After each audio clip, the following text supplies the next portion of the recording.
3 20-point scores isn't something you have every day.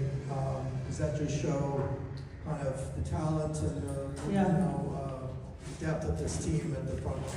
Yeah, we definitely have, different people every night that can step up, and I think it's just that choice and it's a daily choice. Everybody wants to have a 20-point game every night because there are so many of them that are capable. But to have the humility and the selflessness to go, man, Gianna's really hot. Gabs is really hot. Let's go. Lauren's getting quadruple teamed. And I think it does show the depth of this team and the capabilities. But I think it wouldn't be showing if there wasn't also selflessness, and that's what I think really makes it shine. And it's not easy. Gianna will tell you that it's not been easy to all of a sudden play with all these great players and go, okay, am I taking this shot? Was there a better shot? And that has taken time to sort of figure out, and I think we're still figuring it out. But I think it's undeniable the potential of how that can grow and play together as long as we keep that selflessness and humility at the same time. Cori, what's the latest on Sienna, and is it possible she would be able to play next game? Yeah, we're taking it day by day with her. She was in there working this morning, and I was like, oh man, I sure would like to get her out there. It really is just sort of a week by week kind of thing. I really don't know the answer to that. She is coming along great. I asked our trainer today, how do you feel about her progress? Do you feel like it's going? She says, I think she's doing a great job. I think it's going really well. I literally haven't been given a timeline yet. The first quarter today, UCLA scored 17. Did you feel like you were reverting back? And if so, what do you think allowed the team to click in the final 3 quarters? Yeah, it's.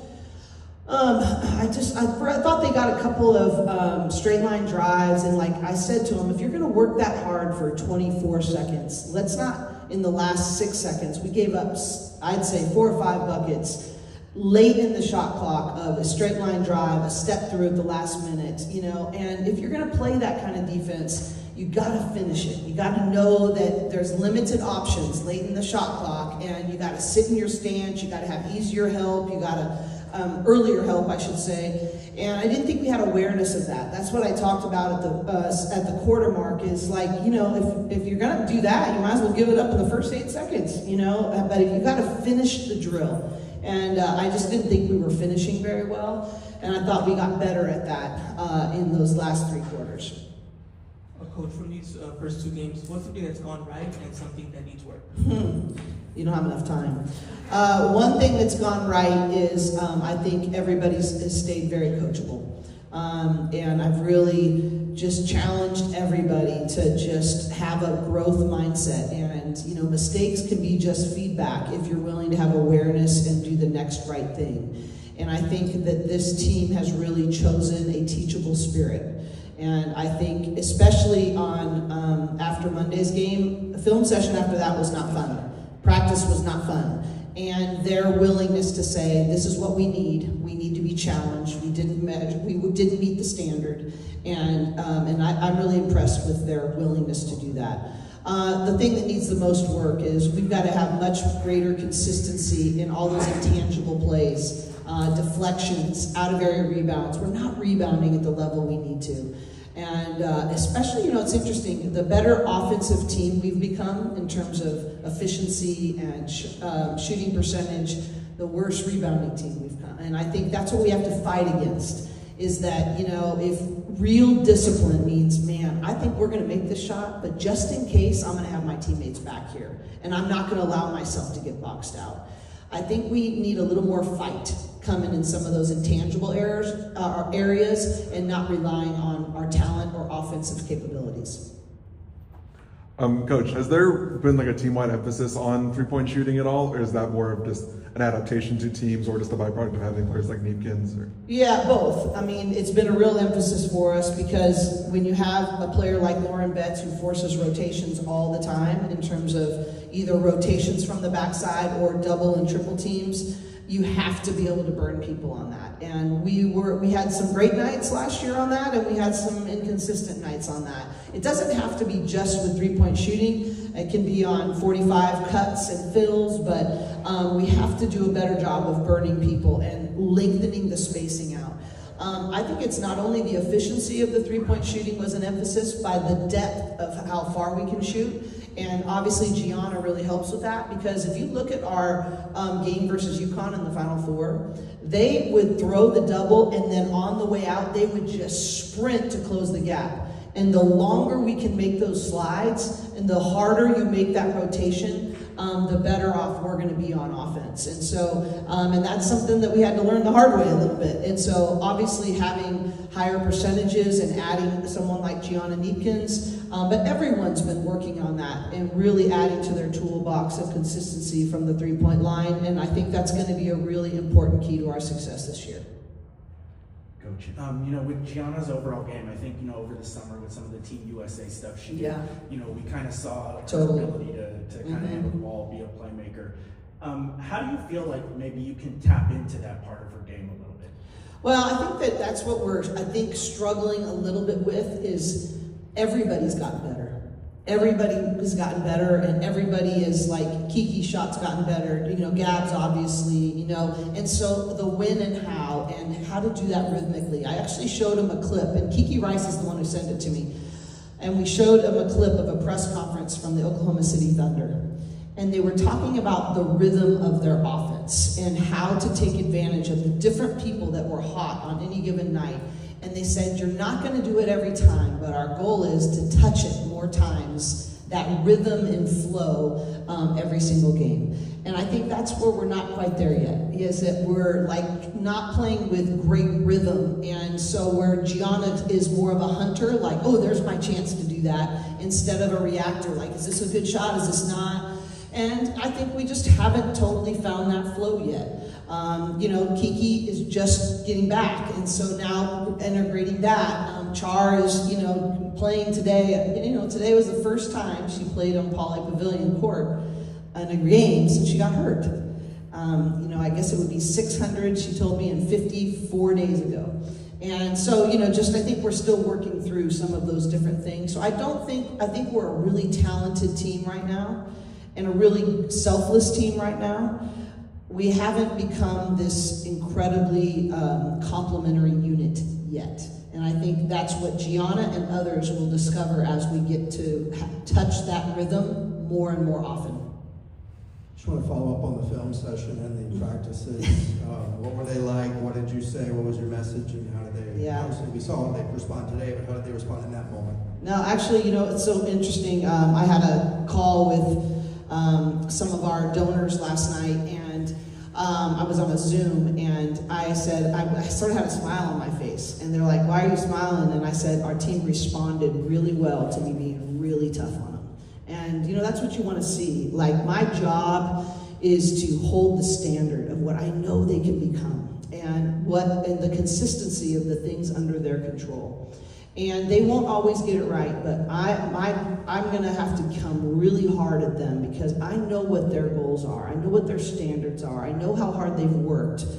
And when they allow themselves, it's never a willingness not to work hard. It's sometimes what happens is they get distracted or disappointed in themselves, and then they go on islands. And I was really difficult on them when we're not communicating as well as we need to be. So if there was someone not communicating, I was in their face.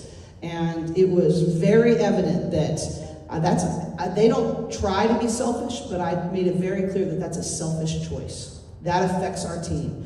And we set a bad screen. I mean, we were on the line and running. We weren't, and it's all things under our control. We don't rebound. We're not sitting in a stance. We're reacting to the game instead of dictating the game.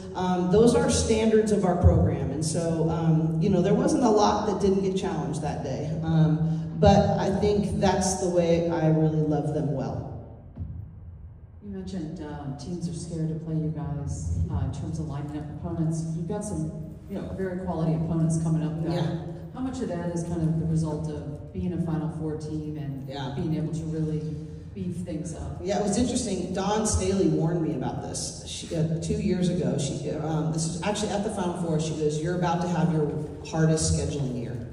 Because she goes, I didn't want to play all the games I played this year, but no one else would play us. And it's really interesting. I don't understand it, to be honest with you. I've been on the other side. I was at Santa Barbara for 9 years. If you want to grow and be challenged, and if you're a competitor, you step into those places. And they kept saying, oh, it's the Lauren Betts factor. And I was like, no, it's a you're scared factor. I'm like, come on. I actually really lose respect for people that aren't willing to step up and play hard people. And I'm never going to demean anyone. I'm never going to press them for 40 minutes and try to make someone look bad. But that's what makes me respect so much the Cal Polys, the Long Beaches, the Santa Barbaras. You think about all these teams in our area and how we could work together to grow, women's basketball here in Southern California. We called every single school from Cal Poly to San Diego. And obviously credit to San Diego State too. And it's one of those things, and she did warn me about it, but this is the hardest year of scheduling I've ever had. And I think you're exactly right. It's the result of being from the Final Four. So sort of piggybacking on that, what else have you learned, I guess, from last season and all the success that everyone ranking, the Final Four trip? Yeah, I think that, there's a different kind of hard when you're the hunted every night. There's a different kind of pressure that you need to understand that is a privilege. And it's easy to say the phrases and the coach speak, but I think our team understands it here a little more. Like, what does this really take? And what's the grind really like? And, to shoulder that, I think it feels different this year after going through being number one for 14 weeks and having all the first that we experienced. But then having a real disappointing end. And not as much that we lost as much as we didn't play close to the way we wanted to play. And so I think it's also what it takes to minimize distractions and to shut out outside noise. I think we learned that at a deeper level. I think I learned how I need to protect some things. And I'm a very, come on, let's go, come one, come all. I want everyone to feel included. But I think I've learned as a leader there comes a time in that February time that it's time to make your circle really small and to really protect the attention and the distractions. And I think I do that a little bit here, but I know it much deeper here as a leader. So I think I can do a better job this year helping them with that. And then there's the tactical things we could go into for a long time, but I think more so for us, it's a mental toughness. It's an awareness, it's a proactive choice of how we're going to protect our mind and protect our family that I think hopefully will lead us to being more competitively excellent and being our best when our best is needed. Hey Coach, you have so many great players on your team. Can you talk about how your system allows everyone to make sacrifices and prepare them for the next level at the same time and come together? Well, we do have a very versatile offensive system, and we like to switch a lot of screens defensively, which this group is really that they thrive in that kind of environment. But none of that means anything to the tactical system if you don't have a selfless group that puts winning and wearing the 4 letters across our chest more important than any individual statistic. And that is not easy. These are all very driven, achievement-oriented women. But they came here. Kiki says all the time, she's asked all the time, why did you choose UCLA? And she said, I wanted to be a part of the first, the winning the first. And if you're going to be a part of that and doing that, you have to be willing to choose team above individual, and especially when we have this many great complementary players.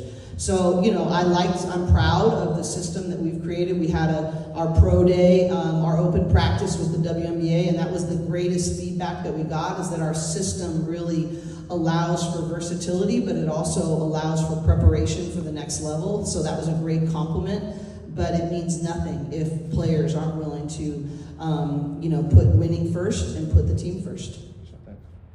Coach, there was a moment during the players' press conference where you pointed at the box score and showed something to Gabriella. What was that? Yeah. What were you so excited about? It's actually what you guys pointed out is how hard she's worked on her 3 and being 4 for 7. And I just said, you've earned that. And, I see, but the great thing about, this is one of the reasons that Gianna chose us, is that Gianna has always been such a worker. You got to kick her out of the gym. And I said, you're not going to have to do that alone here. Every morning, literally this morning, morning. I was here at 6:30 along with our assistant coaches, our managers, our scout teams, 6:30 in the morning. And that was not our choice, it was theirs. There was Charlize Ledger-Walker, Kiki Rice, Lauren Betts came early, Gianna Neepkins, Charlize Ledger-Walker, did I say her already? But they all are like, Angela Dugalich. And this is 6:30 in the morning today. They wanted to get extra shots up and get extra individual workouts, so we had to stagger sessions. And I just, I never have to coach this team's work ethic. That is never in question. And so that's a really fun place to be in. But Gab specifically has been so intentional with her shot. And you heard her give credit to Coach Tasha Brown, and she's just done an excellent job. Not only in the tactical developmental side, but in the mind gym, as we call it, side, and just the confidence and helping them know what they've earned. And she's just done a great job, as well as our other assistant coaches. Cori, old friend, situation here. London had 16 for SC the other night. She said, "Well, we don't wear blue anymore in my house," but I just kind of wondered. If you noticed that. I did see it. I tell you, the Jones family. I'll never forget our banquet last year with them specifically, and I cried and just said, you have been so instrumental in this. And she's always, I actually had a chance just to direct message her and say, hey, I'm just wishing you all the best this year, and I hope this is everything you hope it is, hope it's to be. And she got right back to me, and there's just love and respect there. Obviously in the 2 times they're scheduled to play each other, it'll be fiery and all that, but I really, that's the way she should feel. She should feel that. That's her team now, and that's what she's invested in for her senior year. So she needs to be all in for that. And I will always love and respect what she brought to this program. And I watched the game actually, and I smiled and said, I'm thrilled for her. And so she should be that passionate, and that's the kind of competitor she's always been. And she didn't wear red when she was in the Bruin uniform, and now I understand fully why she would say that now that she's with them. That'll do it. Thanks. All right, thank you guys so much. Really appreciate you waiting again. I'm sorry about that.